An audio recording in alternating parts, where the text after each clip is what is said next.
It's the umbrella for me. One student, one umbrella.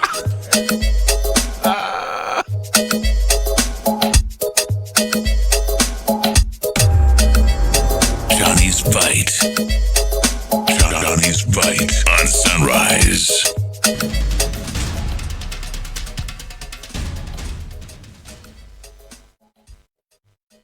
You know, I've watched you. Sometimes our people disagree with you, but I mean, I understand some of your approach. I mean, sometimes we take a hard bite. It helps us as politicians. Nowadays, when I listen to you, I even panic. Why? Maybe, hey, Why do you panic? the way you, Papa, you know, Papa. Figuratively, he bites as hard as he can. Okay. And of course, when he puts his fangs into you, you certainly feel it. I think it pretty. Watch Johnny's Bite. Johnny's Bite on Sunrise.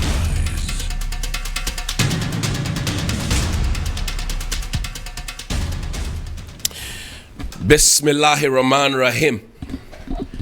Alhamdulillah Rabbil Alameen, Hasbanallahu wa ni'ma wakil.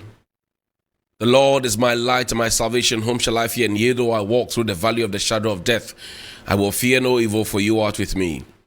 Thy rod and thy staff, they comfort me. Thou preparest a table before me in the presence of my enemies. You anoint my head with oil, my cup runneth over, and surely goodness and mercy shall follow me all the days of my life, and I will dwell in the house of the Lord forever and ever. Amen. Assalamu alaikum.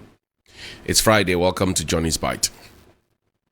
Well, this morning, I have a very, very interesting feeling. Interesting because yesterday, I understand that some officials from SIGA went to Gihok. Today, I'll not talk about Gihok in full. But so we're grateful that they went there. So during this week, we have had the Ministry of Trade and Industry, Mr. Katie Hammond himself, go there. Now we have had SIGA there. We have had the Industrial and Commercial Workers Union there at Gihok. It means that attention is being given there. But the point is that the meetings end inconclusively. So it's my solemn advice that they go back. And I will say here and say it strongly that until my journalistic ink runs out, I won't stop these advocacies. I'll continue. Next week, fresh info on Gihok. Having said that, I also like to acknowledge the fact that you make time to watch every now and then Johnny's Bite and share the hashtag, share the link and all of that. But yesterday, something very, very unpleasant happened in Obuasi, where the Onyamachi team, led by Captain Smart, supported by Yatiti, Efia Tago, Antaro, Ibrahim, and Stephen Nete, all the rest of the team, they were in Obuasi for the People's Assembly.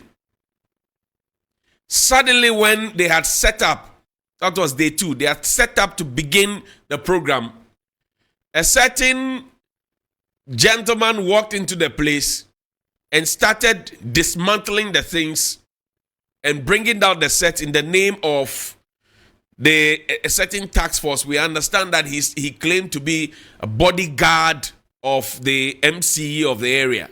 And we were even asking in the studio how he had not gone to work after waking up and just running around and destroying things.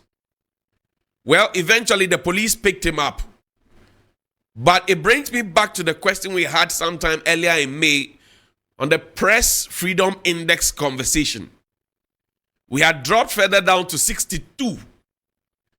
This will be recorded as part of our further dip, because people have already started saying that nothing will happen to him. Nothing, absolutely nothing will happen to him. In fact, he got into fisticuffs with another gentleman. He had blood all over his face. But to brazenly come and destroy what is supposed to be the setup for media houses broadcast, if that's where we are going, then we are in trouble.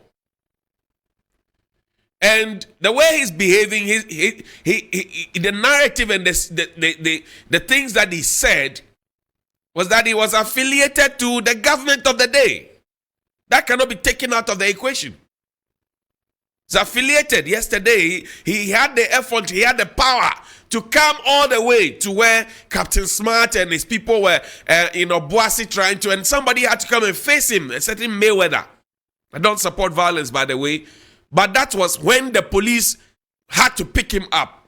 In fact, the first time the police got there, I will say this on record, the police did not pick him up.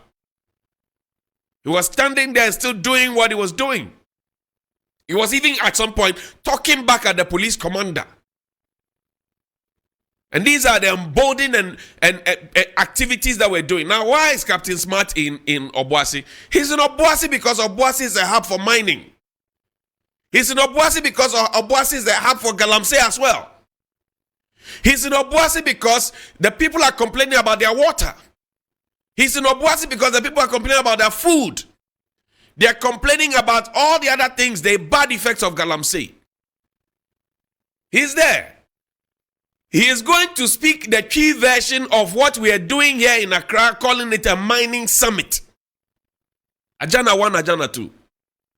In Accra, we are in the conference center. We're doing a mining summit. We have put all of the mining companies and the experts together in a room. We call it the mining summit. That's what we're doing. And then in Obuasi, when somebody wants to go and do a similar thing and drill down the conversation to the people, we have such individuals come up and they actually destroy the whole setup. It delayed the broadcast for more than 3 hours. And we were all watching. Today, we are this gentleman went there and misbehaved publicly. You saw the video. Tearing down the setup that had been done. The government will wake up and say, we should support them in the fight against Galamsey. It is a collective fight. We all have to be together. That's what the government will tell us. But the government knows that when we start, and these elements are supposed to be connected to the government. It's supposed to be a bodyguard of the MC.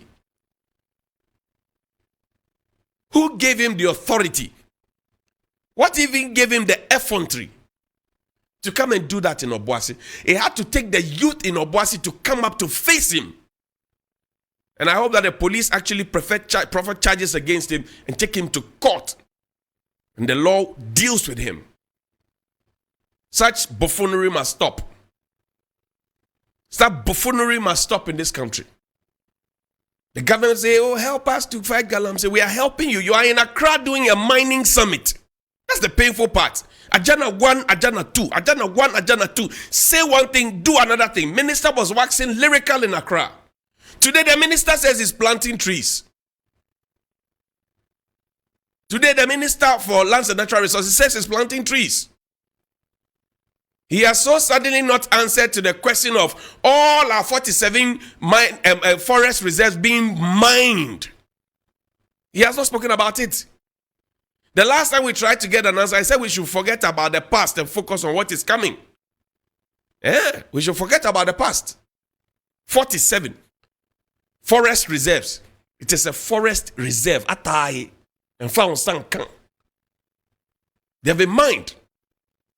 But pull up the, pull up the reports, the extract of the report, the Professor Frimpong Boateng report for me, the 35-page report, which was left to be on the table at the presidency for 2 years until we got it in the public domain. And by now, I'm sure you know that Professor Frimpong Boateng was arrested, invited for an interview, according to the letter we have cited, invited for an interview, and he was told at the interview that he had been arrested after 2 hours of interrogation. And then somebody had to come and bail him to the tune of 2 million cedis. That's what the prof says. Now, we have allowed the politics to get it because Okujetua Blakwa says the whistleblower is now the victim. So the main issue of the Galamsey and raping the state and giving birth to mutated children and drinking bad water and our health and the implications on our people smuggling gold out of this country, according to Al Jazeera and all of that, we will leave those issues and be discussing the politics of it. And the presidency is also not helping matters because the presidency itself has refused to give us the response from Al Jazeera over the gold mafia. I told you that they won't give you the report.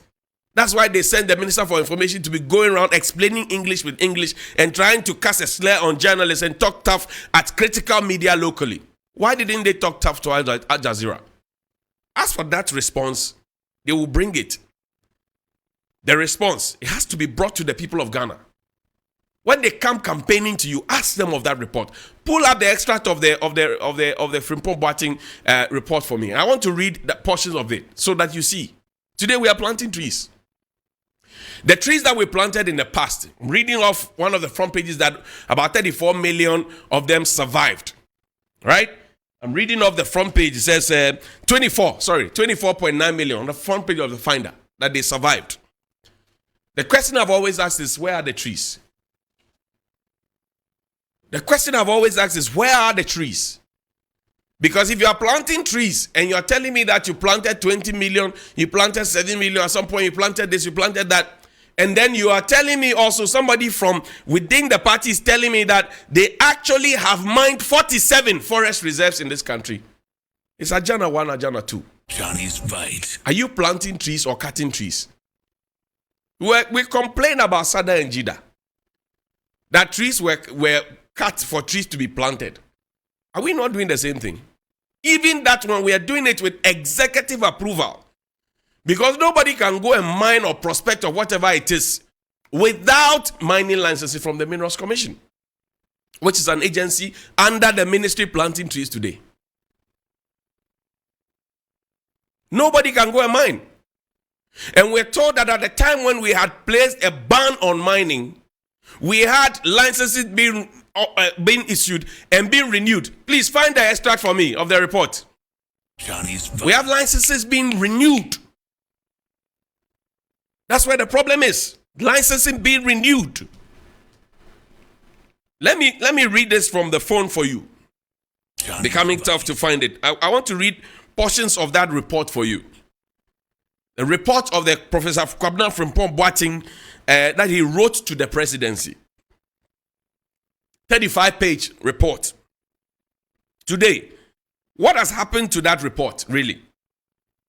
That report, what has happened to it? I'm told that the CID is investigating, but beyond that, what exactly has happened? What has the presidency said expressly about that report? Johnny's Page 11 of that report. It says mining in forest reserves. Listen.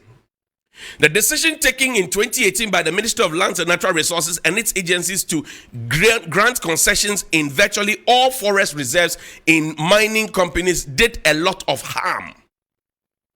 This was contrary to the directives from the president that all mining activities in forest reserves should be suspended. The president says, don't mine. They gave licenses. Now, almost invariably, the concession owners were not indigenes and had no attachment to the local communities. They were given permits to work in the forest without any consultations with traditional rulers. I can say on authority that all forest reserves have been invaded by rich miners who have engaged Chinese in their operations. Frimpong Boateng wrote this.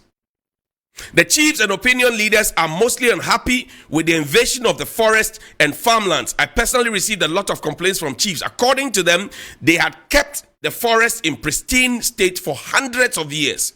They and their people had used the forest reserves sustainably.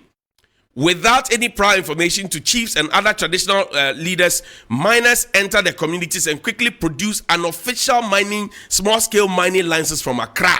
At the time, we had banned all forms of mining, indicating that the land was approved for gold extraction. The miners enter the forest and farmlands with their private security that makes sure that no one enters the mining areas.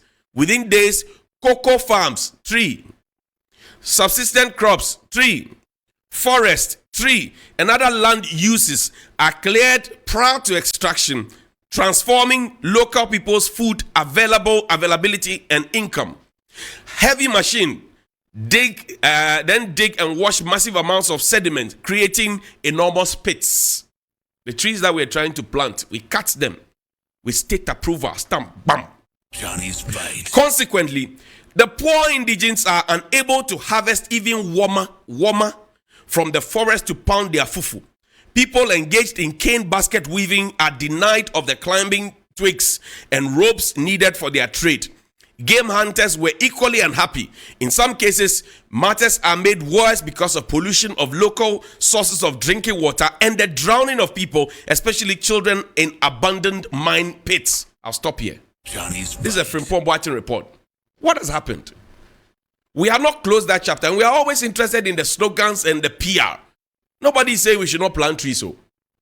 But to the extent that you are cutting down trees and pretending to be planting trees and still continuing to cut down the trees, check the level of our deforestation. Check it. Go into the Achimota forest. All our forest reserves have been mined. We're going to plant trees. It will cost us money to do that. Maslow's hierarchy of needs 1943 says basic necessities of life: food, clothing, and shelter. Food, clothing, and shelter. Trees will provide shelter. But the children, the first thing, food. How much were we planning on giving the caterers to feed the children? 1 cedi 20 pesos. From 97 pesos to 1 cedi 20 pesos. We're just a shameless lot of people. Sorry. We're shameless. We're interested in the PR of things. We're shameless. Show me the screenshots. When we started planting trees, some of the seedlings were abandoned. I've always held the view that distribution of seedlings is not equal to planted seedlings and the survival rate. I said that. Green Ghana project, over 1,000 seedlings dumped in garbage bins at Asante Mampong. What happened in this matter? What happened in this matter? Take me to Oti region, where a regional minister had to let the trees that have been planted by a political party. He said Oti regional minister ordered removal of trees planted by NDC members to celebrate June 4 anniversary. Joshua Makubu, my own friend. That these were not seedlings sourced with Ghana's money. The one I showed you in the Asante Mampong, they are what our taxes bought and they were abandoned there. What was ordered by the Oti regional minister to be uprooted after they had been planted is by a private political party. Show me the last screenshot. There's another screenshot. Last one. So we are planting trees and officialdom is cutting the trees. It doesn't make any kind of sense. It doesn't make sense. Talk to me. If you ask me, I'll tell you it doesn't make sense.